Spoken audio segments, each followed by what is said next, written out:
And now, Chapter 23. 5 Queens Married by Krishna.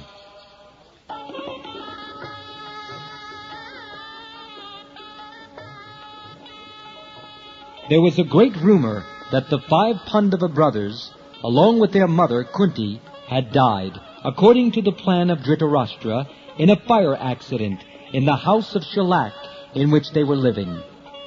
But then the 5 brothers were detected at the marriage ceremony of Draupadi. So another rumor spread that the Pandavas and their mother were not dead. It was a rumor, but actually it was so. They returned to their capital city, Hastinapur, and people saw them face to face. When this news was carried to Krishna and Balaram, Krishna wanted to see them personally, and therefore Krishna decided to go to Hastinapur. This time, Krishna visited Hastinapur in state as a royal prince, accompanied by his commander-in-chief, Yuyudhan, and by many other soldiers. He had not actually been invited to visit the city, yet he went to see the Pandavas out of his affection for his great devotees. He visited the Pandavas without warning, and all of them got up from their respective seats as soon as they saw him.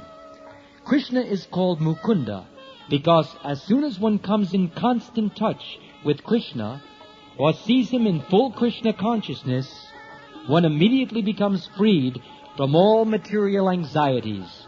Not only that, but one is immediately blessed with all spiritual bliss.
Receiving Krishna, the Pandavas were enlivened, just as if awakened from unconsciousness or loss of life. When a man is lying unconscious, his senses and the different parts of his body are inactive. But when he regains his consciousness, the senses immediately become active. Similarly, the Pandavas received Krishna as if they had just regained their consciousness, and so they were very much enlivened.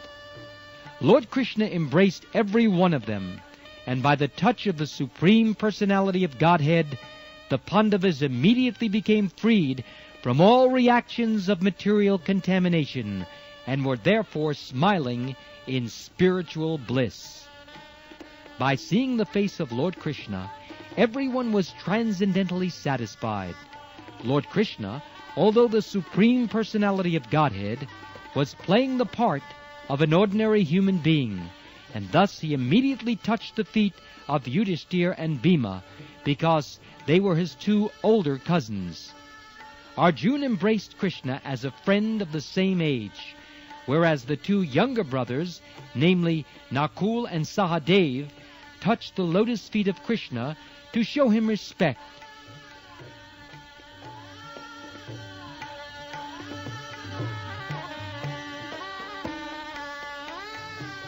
After an exchange of greetings, according to the social etiquette befitting the position of the Pandavas and Lord Krishna, Krishna was offered an exalted seat.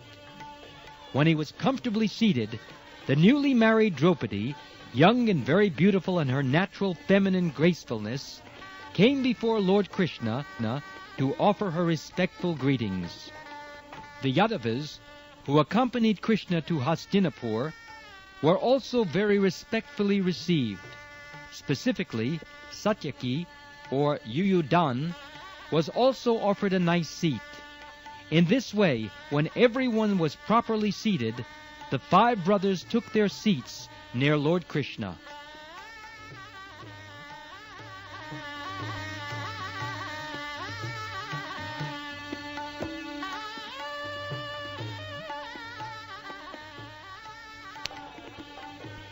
After meeting with the 5 brothers, Lord Krishna personally went to visit Srimati Kunti Devi, the mother of the Pandavas, who was also Krishna's paternal aunt. In offering his respects to his aunt, Krishna also touched her feet. Kunti Devi's eyes became wet, and in great love, she feelingly embraced Lord Krishna. She then inquired from him about the well-being of her paternal family members, her brother Vasudev, his wife, and other members of the family. Similarly, Krishna also inquired from his aunt about the welfare of the Pandava family. Although Kunti Devi was related to Krishna by family ties, she knew immediately after meeting him that he is the Supreme Personality of Godhead. She remembered the past calamities of her life, and how by the grace of Krishna, the Pandavas and their mother had been saved. She knew perfectly well that no one without Krishna's grace could have saved them from the fire accident designed by Dhritarashtra and his sons. In a choked-up voice, she began to narrate before Krishna the history of their life.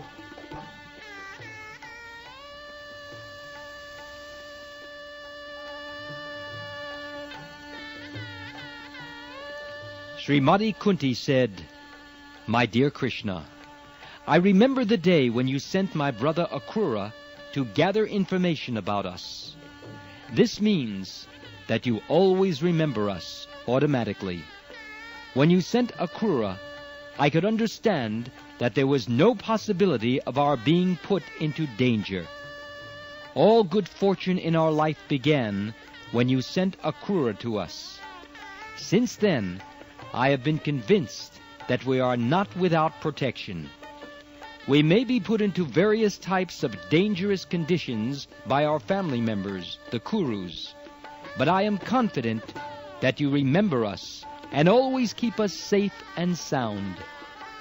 Devotees who simply think of you are always immune to all kinds of material danger, and what to speak of ourselves, who are personally remembered by you. So, my dear Krishna, there is no question of bad luck. We are always in an auspicious position because of your grace.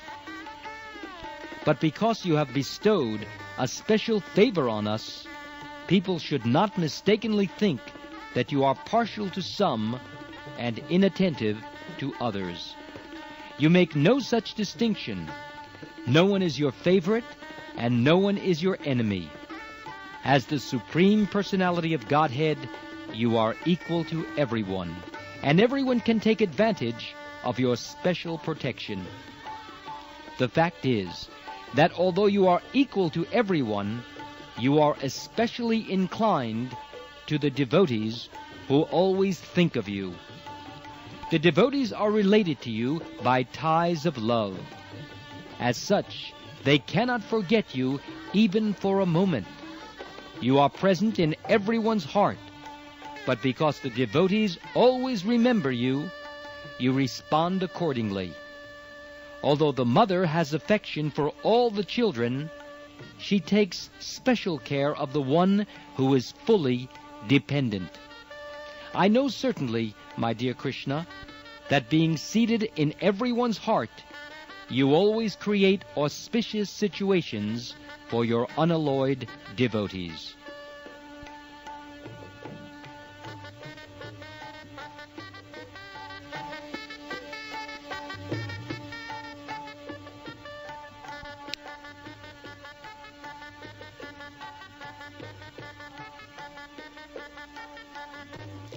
Then King Yudhishthira also praised Krishna as the Supreme Personality and universal friend of everyone.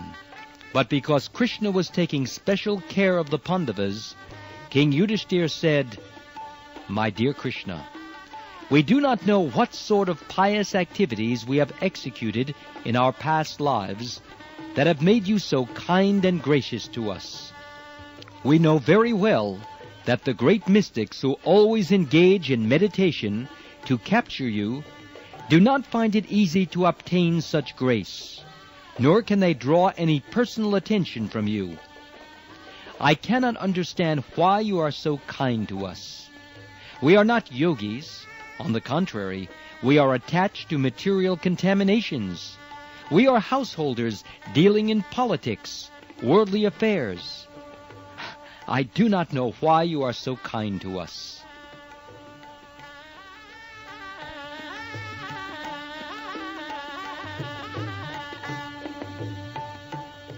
Being requested by King Yudhishthira, Krishna agreed to stay in Hastinapur for 4 months during the rainy season. The 4 months of the rainy season are called Chaturmasya. During this period, the generally itinerant preachers and Brahmins stop at a certain place and live under rigid regulative principles. Although Lord Krishna is above all regulative principles, he agreed to stay at Hastinapur out of affection for the Pandavas. Taking this opportunity of Krishna's residence in Hastinapur, all the citizens of the town got the privilege of seeing him now and then, and thus they merged into transcendental bliss simply by seeing Lord Krishna face to face.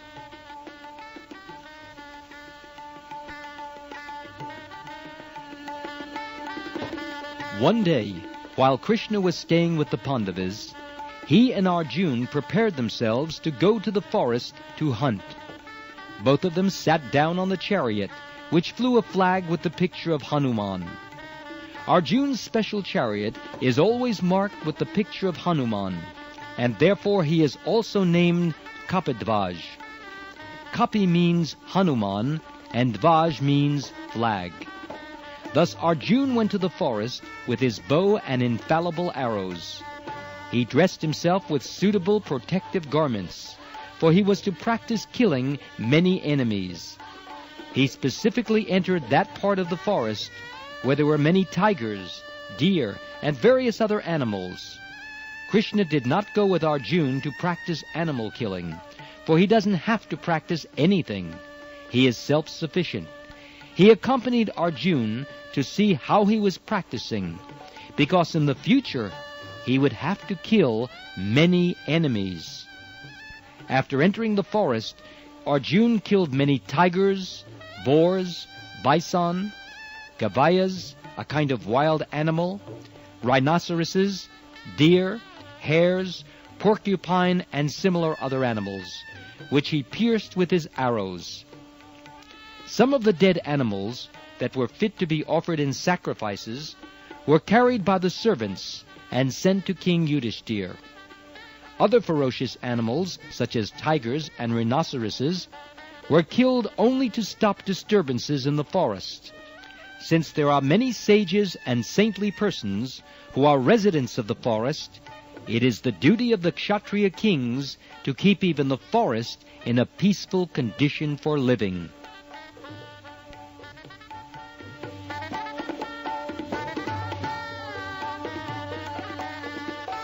Arjuna felt tired and thirsty from hunting, and therefore he went to the bank of the Yamuna along with Krishna. Arjuna is sometimes called Krishna, as is Draupadi. When both the Krishnas, namely Krishna and Arjuna, reached the bank of the Yamuna, they washed their hands, feet, and mouths, and drank the clear water of the Yamuna.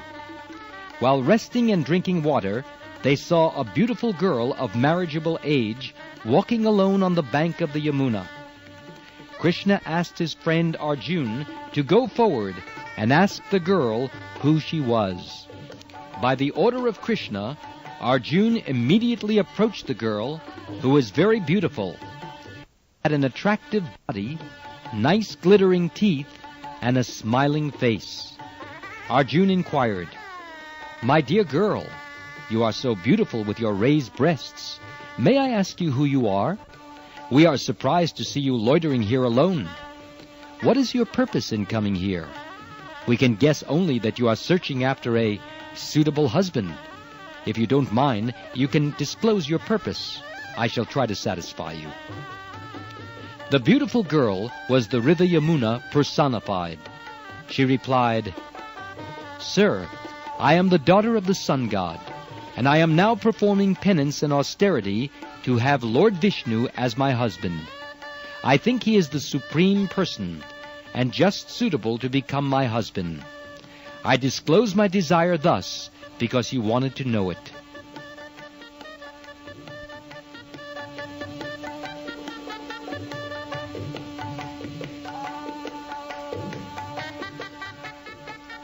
The girl continued, "My dear sir, I know that you are the hero Arjun, so I may further say that I shall not accept anyone as my husband besides Lord Vishnu, because he is the only protector of all living entities, and the bestower of liberation for all conditioned souls.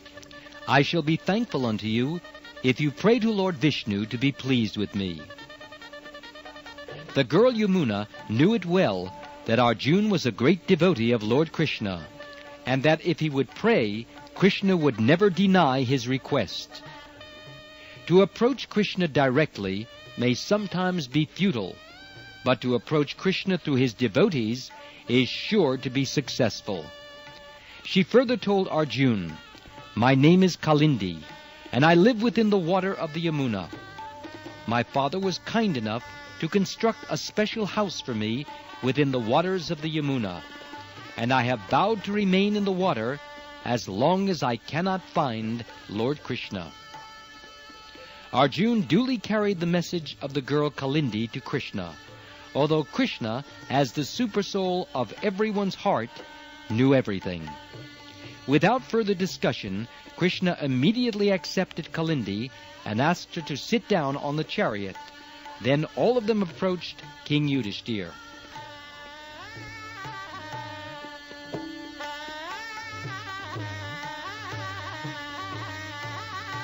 After this, Krishna was asked by King Yudhishthira to help in constructing a suitable house to be planned by the great architect Vishvakarma, the celestial engineer in the heavenly kingdom.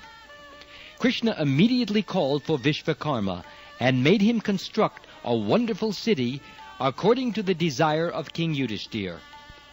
When this city was constructed, Maharaj Yudhishthira requested Krishna to live with them a few days more to give them the pleasure of his association. Lord Krishna accepted the request of Maharaj Yudhishthira and remained there for many days more. In the meantime, Krishna engaged in the pastime of offering Khandava forest, which belonged to King Indra.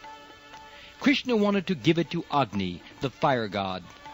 Khandava forest contained many varieties of drugs, and Agni required to eat them for rejuvenation. Agni, however, did not touch Khandava forest directly, but requested Krishna to help him. Agni knew that Krishna was very much pleased with him, because he had formerly given him the Sudarshan disc.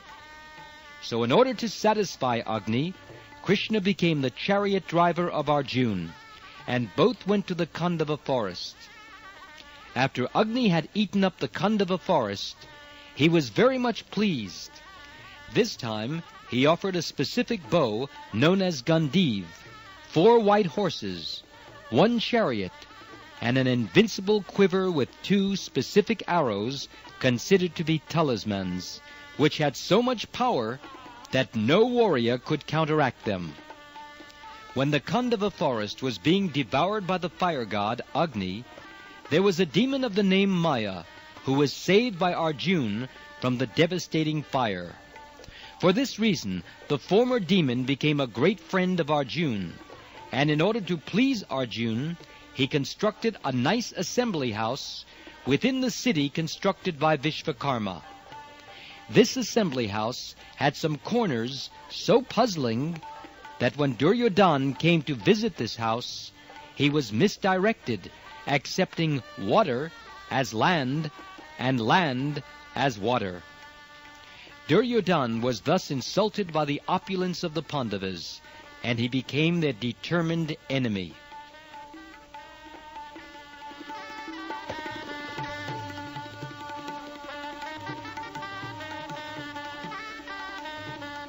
After a few days, Krishna took permission from King Yudhishthir to return to Dwarka. When he got permission, he went to his country accompanied by Satyaki, the leader of the Yadus, who were living in Hastinapur with him. Kalindi also returned with Krishna to Dwarka. After returning, Krishna consulted with many learned astrologers to find the suitable moment at which to marry Kalindi, and then he married her with great pomp. This marriage ceremony gave much pleasure to the relatives of both parties, and all of them enjoyed the great occasion. The kings of Avantapur, now known as Ujjain, were named Vinda and Anuvinda. Both kings were under the control of Duryodhan. They had one sister named Mitravinda, who was a very qualified, learned, and elegant girl, the daughter of one of Krishna's aunts. She was to select her husband in an assembly of princes, but she strongly desired to have Krishna as her husband. During the assembly for selecting her husband, however, Krishna was present, and he forcibly carried away Mitravinda in the presence of all other royal princes. Being unable to resist Krishna, the princes were left simply looking at each other.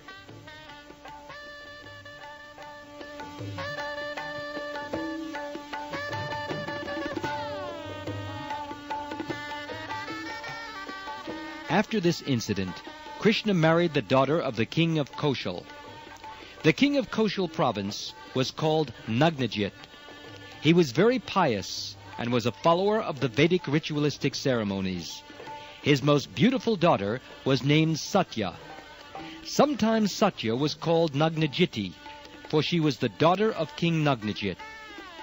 King Nagnajit wanted to give the hand of his daughter to any prince who could defeat 7 very strong, stalwart bulls maintained by him.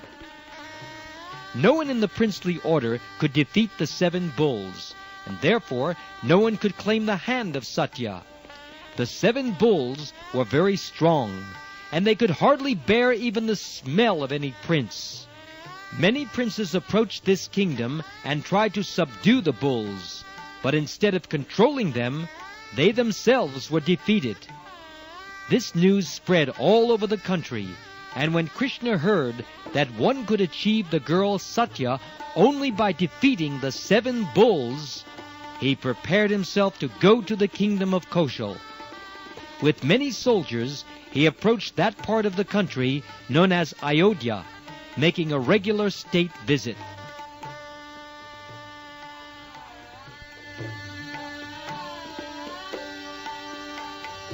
When it was known to the king of Koshal that Krishna had come to ask the hand of his daughter, he was very pleased. With great respect and pomp, he welcomed Krishna to the kingdom. When Krishna approached him, he offered the Lord a suitable sitting place and articles for reception. Everything appeared very elegant. Krishna also offered him respectful obeisances, thinking him to be his future father-in-law. When Satya, the daughter of King Nagnajit, understood that Krishna himself had come to marry her, she was very much pleased that the husband of the goddess of fortune had so kindly come there to accept her. For a long time she had cherished the idea of marrying Krishna and was following the principles of austerities to obtain her desired husband. She then began to think, if I have performed any pious activities to the best of my ability, and if I have sincerely thought all along to have Krishna as my husband, then Krishna may be pleased to fulfill my long-cherished desire.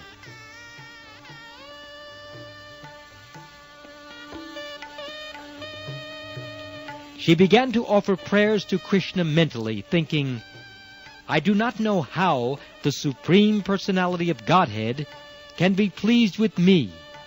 He is the Master and Lord of everyone. Even the goddess of fortune, whose place is next to the Supreme Personality of Godhead, and Lord Shiva, Lord Brahma, and many other demigods of different planets, always offer their respectful obeisances unto the Lord. The Lord also sometimes descends on this earth in different incarnations to fulfill the desire of His devotees. He is so exalted and great that I do not know how to satisfy Him. She thought that the Supreme Personality of Godhead could be pleased only out of His own causeless mercy upon the devotee. Otherwise, there was no means to please Him. Lord Chaitanya, in the same way, prayed in his Shikshastika verses, "My Lord, I am your eternal servant.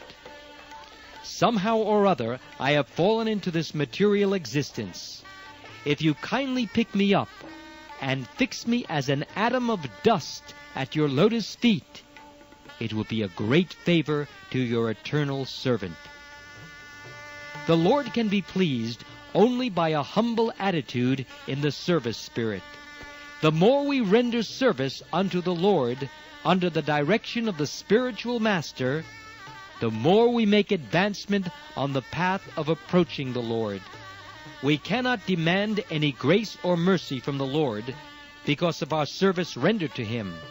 He may accept or not accept our service, but the only means to satisfy the Lord is through the service attitude and nothing else.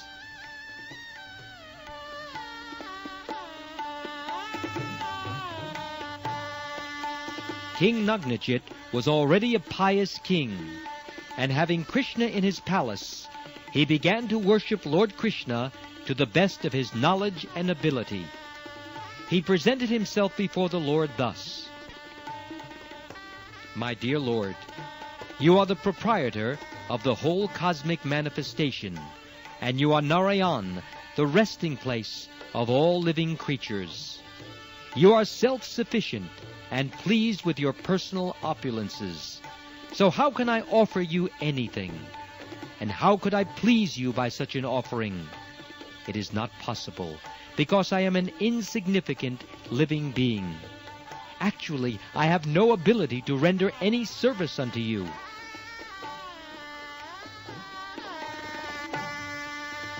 Krishna is the supersoul of all living creatures, so he could understand the mind of Satya, the daughter of King Nagnajit. He was also very much pleased with the respectful worship of the king in offering him a sitting place, edibles, residence, and so on. He was appreciative, therefore, that both the girl and the father of the girl were anxious to have him as their intimate relative. He began to smile, and in a great voice said, "My dear King Nagnajit, you know very well that anyone in the princely order who is regular in his position will never ask anything from anyone, however exalted he may be. Such requests by a Kshatriya king have been deliberately forbidden by the learned Vedic followers. If a Kshatriya breaks this regulation, his action is condemned by learned scholars. But in spite of this rigid regulative principle, I am asking you for the hand of your beautiful daughter, just to establish our relationship in return for your great reception of me. You may also be pleased to be informed that in our family tradition there is no scope for our offering anything in exchange for accepting your daughter. We cannot pay any price you may impose for delivering her." In other words, Krishna wanted the hand of Satya from the king without fulfilling the condition of defeating the 7 bulls.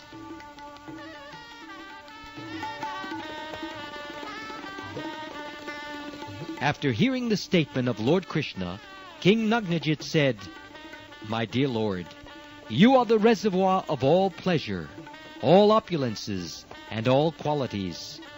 The goddess of fortune, Lakshmi-ji, always lives on your chest. Under these circumstances, who can be a better husband for my daughter? Both my daughter and I have always prayed for this opportunity. You are the chief of the Yadu dynasty.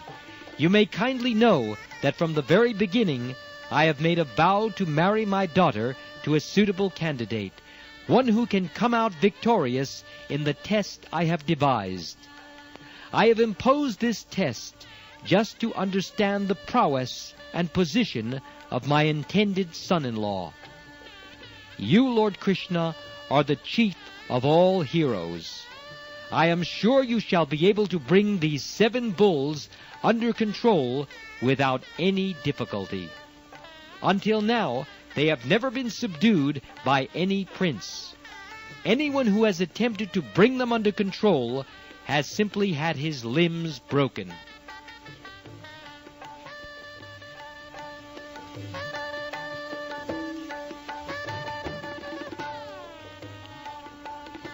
King Nagnajit continued his request.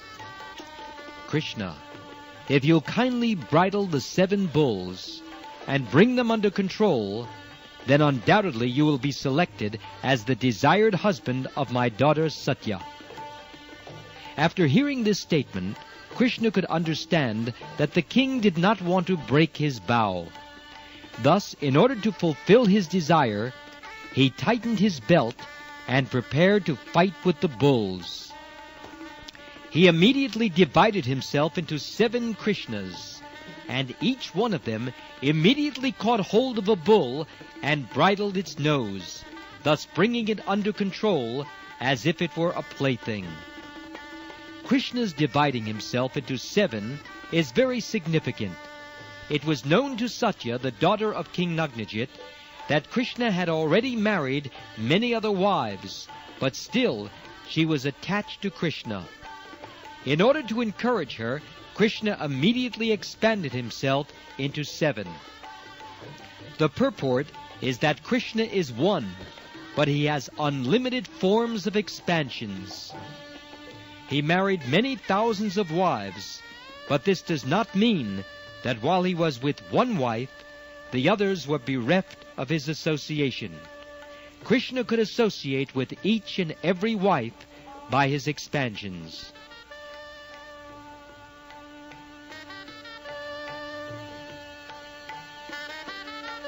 When Krishna brought the bulls under his control by bridling their noses, their strength and pride were immediately smashed. The name and fame which the bulls had attained was thus vanquished. When Krishna had the bulls bridled, he pulled them strongly, just as a child pulls a toy wooden bull. Upon seeing this advantage of Krishna, King Nagnajit became very much astonished, and immediately, with great pleasure, brought his daughter Satya before Krishna, and handed her over to him. Krishna also immediately accepted Satya as his wife. Then there was a marriage ceremony with great pomp. The queens of King Nagnajit were also very much pleased because their daughter, Satya, got Krishna as her husband. Since the king and queens were very pleased on this auspicious occasion, there was a celebration all over the city in honor of the marriage. Everywhere were heard the sounds of the conch shell and kettle drum, and various other vibrations of music and song. The learned Brahmins showered their blessings upon the newly married couple. In jubilation, all the inhabitants of the city dressed themselves with colorful garments and ornaments. King Nagnajit was so pleased that he gave a dowry to his daughter and son-in-law as follows.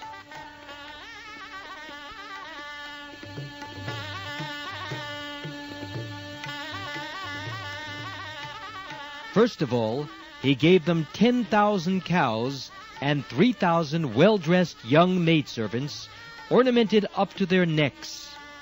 This system of dowry is still current in India, especially for Kshatriya princes.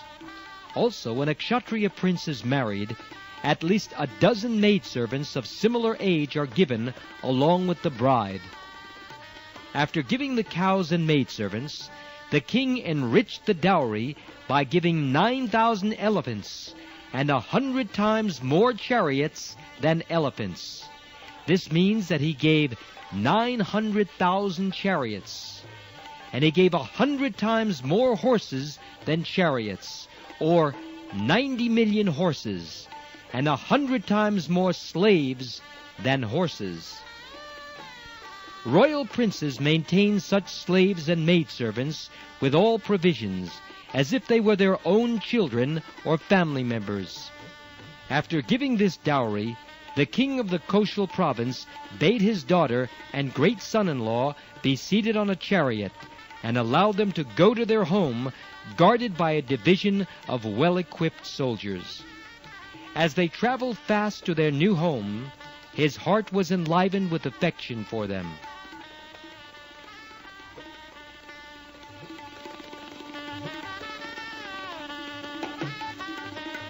Before this marriage of Satya with Krishna, there had been many competitive engagements with the bulls of King Nagnajit, and many other princes of the Yadu dynasty, and of other dynasties as well, had tried to win the hand of Satya.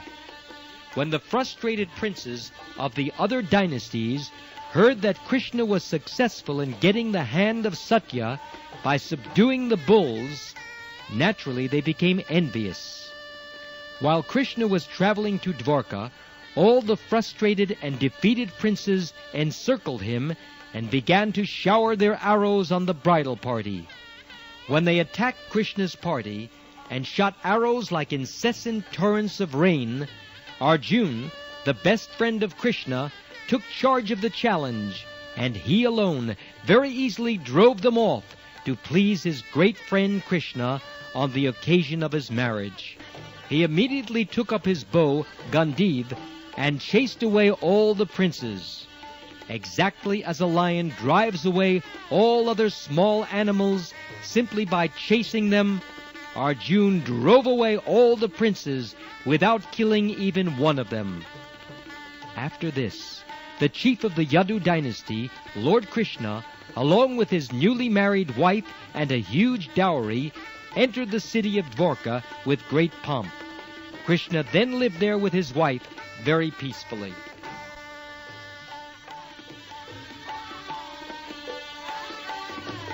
Krishna had another aunt, his father's sister, whose name was Shrutakirti, and who was married and lived in the Kakaya province. She had a daughter whose name was Bhadra. Bhadra also wanted to marry Krishna, and her brother handed her over to him unconditionally. Krishna also accepted her as his bona fide wife. Thereafter, Krishna married a daughter of the king of the Madras province. Her name was Lakshmana. Lakshmana had all good qualities. She was also forcibly married by Krishna, who took her in the same way that Garuda snatched the jar of nectar from the hands of the demons.